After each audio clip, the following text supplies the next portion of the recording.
Zombie Apocalypse.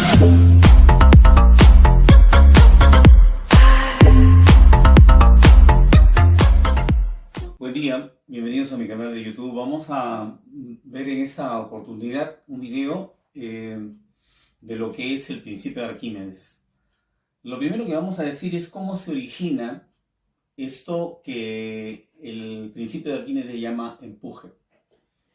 En primer lugar, vamos a imaginarnos que dentro de este recipiente hay un líquido, ¿ya? Este simbolito nos va a indicar algo así como un flotador, una boya que está justamente encima del líquido. Y vamos a imaginariamente limitar una porción de líquido. O sea, este no es un cuerpo, sino es una porción de líquido que yo me imagino una porción esférica. Una porción, un trozo de líquido, podríamos decir, si fuera este sólido, ¿no? Entonces, un trozo.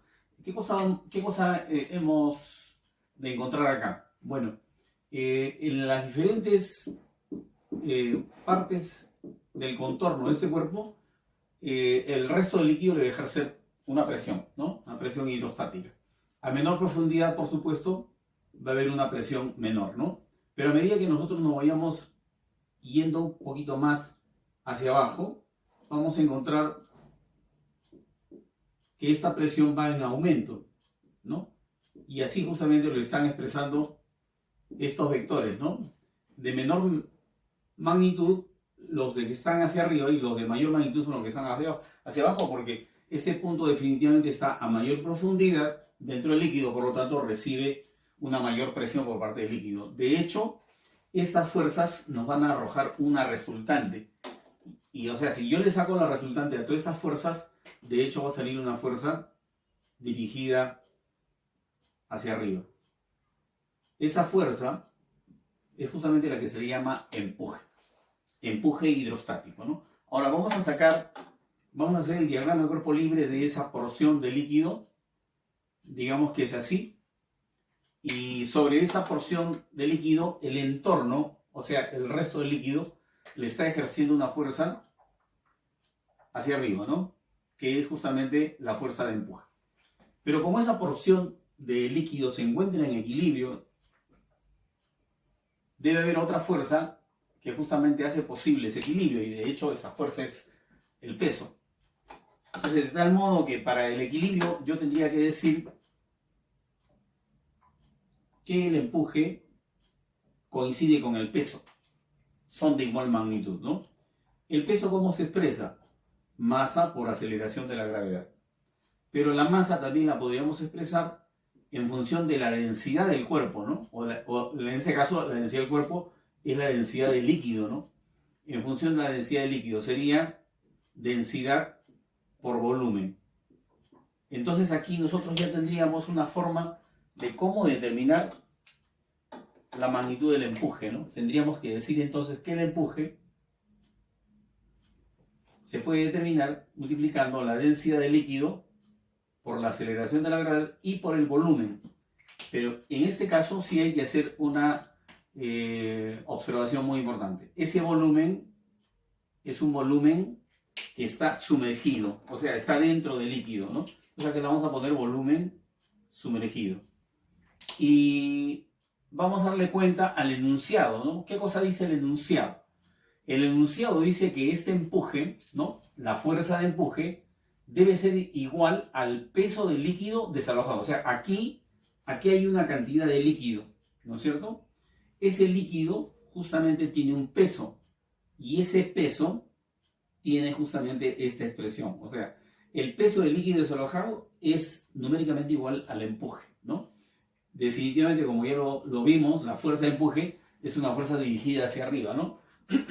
Veamos, ¿qué condiciones deben cumplirse para que un cuerpo flote? Porque los problemas que vamos a ver a continuación van a hablar de la flotación de un cuerpo, ¿no? Entonces, diremos que en el primer caso, esto va a ocurrir siempre que la densidad del cuerpo, vamos a llamarle ρ a la densidad del cuerpo y ρ sub 0 a la densidad del líquido, ¿ya? Entonces, si la densidad del cuerpo es menor que la densidad del líquido, entonces el cuerpo va a flotar. ¿no? Es el caso de la madera, por ejemplo, o del hielo, ¿no? Por ejemplo, la densidad del hielo es 917, la densidad del agua es 1000. Entonces la pregunta es, ¿quién es más pesado? El agua. Por lo tanto, el agua va a ocupar las partes bajas y el hielo va a ocupar las partes altas, ¿no? Es como, por ejemplo, en una caja colocamos pelotas de plástico, todas del mismo tamaño, pero algunas de metal. La pregunta es, ¿a dónde van las de metal? Hacia la parte baja. Y las de plástico tendrían que ocupar la parte alta, ¿no? O sea, lo más pesado va a la parte de abajo y lo más liviano va a la parte de arriba.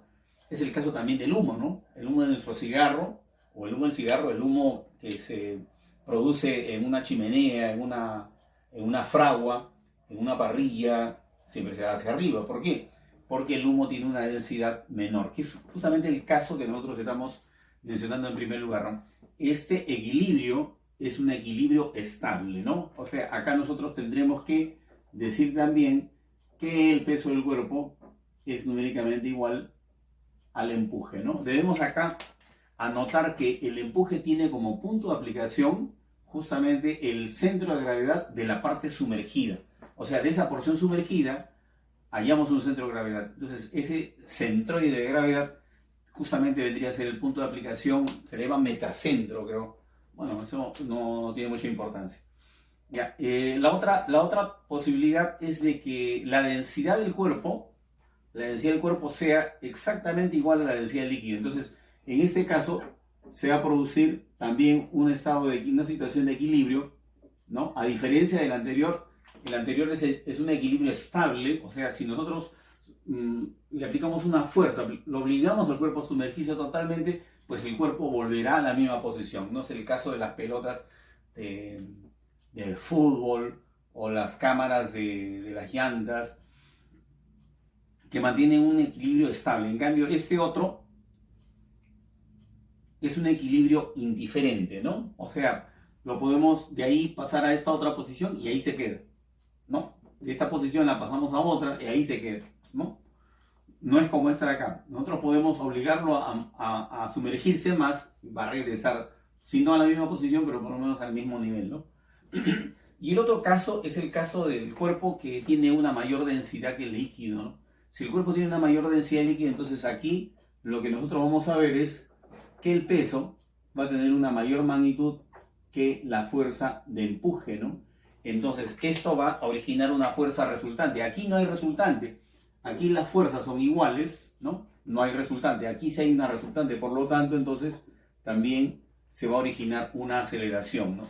Y esa aceleración se va a poder determinar dividiendo la fuerza resultante entre la masa, ¿no? Que la masa en ese caso se podría expresar en el producto densidad del cuerpo por el volumen, ¿no? Arriba también podríamos expresar el peso de esa misma manera, ¿no? Como lo hicimos acá, el peso se puede expresar como la densidad del cuerpo por la aceleración de la gravedad, ¿no? Y por el volumen, ¿no? En este caso el volumen está totalmente sumergido, ¿no? No vamos a distinguir Ya, en el caso del empuje sería la densidad del líquido por la aceleración de la gravedad y por ese mismo volumen. Podríamos cancelar el volumen y nos quedaría, a ver, si nosotros cancelamos el volumen nos quedaría así, ¿no? 1 menos la densidad del líquido entre la densidad del cuerpo, ¿no? Y todo esto multiplicado por la aceleración de la gravedad, ¿no? Esto para el caso en que el cuerpo tenga una densidad mayor que la densidad del líquido, ¿no? Entonces, este cociente, si esta densidad es mayor que la densidad del líquido, entonces este cociente es menos que 1, por lo tanto la diferencia sale positiva, ¿no? Y el movimiento, como lo hemos anotado acá, es un descenso acelerado, ¿no? Eso para los problemitas de repente un poquito más complicados, ¿no? Pero vamos a empezar con uno sencillo, ¿no? Que nos habla justamente del primer caso que nosotros hemos estado mencionando, ¿no? ¿Qué pasa cuando el cuerpo está flotando? Cuando está flotando, pues tiene que producir una igualdad entre la fuerza de gravedad y la fuerza de empuje, ¿no? ¿Cómo se expresa la fuerza de aceleración de la gravedad? Bueno, simplemente masa por gravedad, ¿no? Y la fuerza de empuje, densidad del líquido, aceleración de la gravedad. Y acá sí hay que tener mucho cuidado en que tenemos que anotar el volumen sumergido, ¿no? Aquí hay una diferencia. Aquí esta masa la vamos a poder expresar en función de la densidad del cuerpo, ¿ya? Por el volumen total, ¿no? Entonces acá hay una diferencia que hay que tener mucho cuidado, ¿no? Entonces aquí estamos viendo una V y acá hay otra V, ¿no? Esta es la V que corresponde al volumen total. ¿Por qué es el volumen total? Porque si estamos hablando del peso del cuerpo, estamos hablando del peso total. Y si hablamos del peso de todo el cuerpo, tenemos que involucrar a todo el volumen, ¿no es cierto? En cambio aquí está bien claro el enunciado del principio de Arquímedes que habla del volumen sumergido, ¿no? Entonces acá hacemos una simplificación, cancelando la aceleración de la gravedad y nos quedará una relación. Bueno, esta es una relación que la podríamos expresar de dos maneras. A ver, vamos a una primera manera. ¿Cómo sería? La densidad del cuerpo es inversamente proporcional a su volumen, ¿no? Y la densidad del líquido es inversamente proporcional al volumen sumergido, ¿no? Aunque creo que es más popular si lo expresamos a manera de un cociente, ¿no? Aquí podríamos colocar el volumen sumergido sobre el volumen total y a esto le podríamos llamar fracción de volumen sumergido, ¿no? ¿Qué fracción o qué parte de todo el volumen está sumergida? Bueno, aquí está justamente. ¿Cómo se determina eso? Eso se determina dividiendo la densidad del cuerpo que flota entre la densidad del líquido, ¿no? Entonces, esta sería una relación que me va a dar, también lo podríamos expresar acá, como porcentaje de volumen sumergido, ¿no? Entonces, haciendo números para este caso, ¿cómo lo tendríamos? A ver, entonces tendríamos acá, reemplazando datos.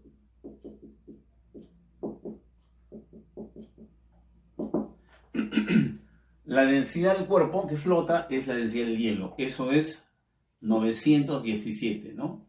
Y la densidad del líquido, que es la densidad del agua dulce, ¿no? Es igual a 1000. Entonces así tendríamos el porcentaje o la fracción de volumen sumergido, ¿no? Entonces, este cociente, ¿cuándo nos estaría dando? Nos estaría dando 0,917, ¿no? Ese sería, o sea, quiere decir de que de cada 1000 partes del volumen total, 917 están sumergidas. La pregunta en el problema me parece que es qué porción permanece fuera del líquido. Bueno, tendríamos que simplemente hallar la diferencia, ¿no? Entonces sería la diferencia, ¿no? Esto sería 0,083, ¿no? Si nosotros sumamos esta dos, me tiene que dar la unidad, ¿no? Que es el 100%, ¿no? Entonces, esa sería la respuesta a este problema. ¿Qué fracción del volumen de hielo permanece fuera del agua? Bueno, el 0,083. Expresado esto en porcentaje, sería multiplicando simplemente, multiplicando esto por 100, me quedaría 8,3%, ¿no? ¿Cuánto permanece dentro del agua? El 91,7%, ¿no? ¿Cómo conseguimos ese resultado? Multiplicando la expresión por 100, ¿no? En cualquiera de los casos, ¿no? Esa sería la respuesta de este problema. Y si le gustó el video, no se olvide darle like y suscribirse a mi canal de YouTube. Todos los días estamos colgando videos, tutoriales de todos estos temas tan bonitos, tan interesantes que son de la física, ¿no? Nos vemos en el siguiente video.